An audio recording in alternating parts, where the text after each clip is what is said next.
Alright, so in this video we're going to just briefly go over what interlocking crochet is. I think a lot of people see interlocking crochet and they think it's like much harder or much more intense than it is, but truthfully it's very simple. Conceptually, it's literally two pieces of mesh crocheted at the same time, and you just adjust where you're putting your hook, and the mesh is made up of double crochets and chain spaces. These two pieces of mesh are obviously, they weren't crocheted at the same time. This is just for demonstration purposes, but they're slightly different sizes. Like these chain one spaces between the double crochet, we're going to call these windows. This piece of mesh has 8 by 8 windows, and this piece of mesh has 7 by 7 windows.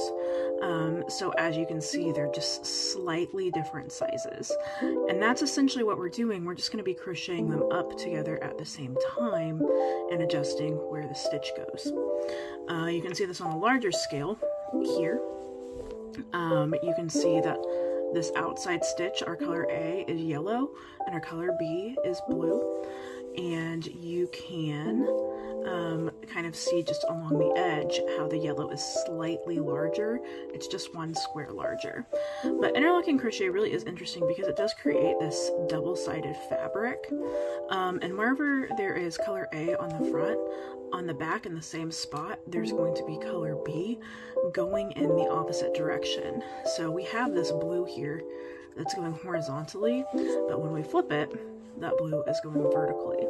And so it can create some really, really interesting patterns on the back. So like here we have my interlocking crochet rendition of a Ukrainian trident, and on the back,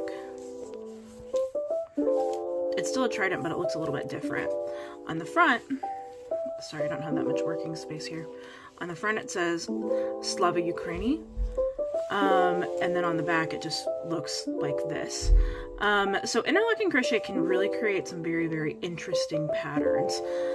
Here's some areas where there was just space, and as you can see, you can kind of pull it apart here and you have the 2 layers of mesh. So anyway, all right, that's just kind of a brief overview of interlocking crochet, and in the next video we will go over how to make the interlocking happen.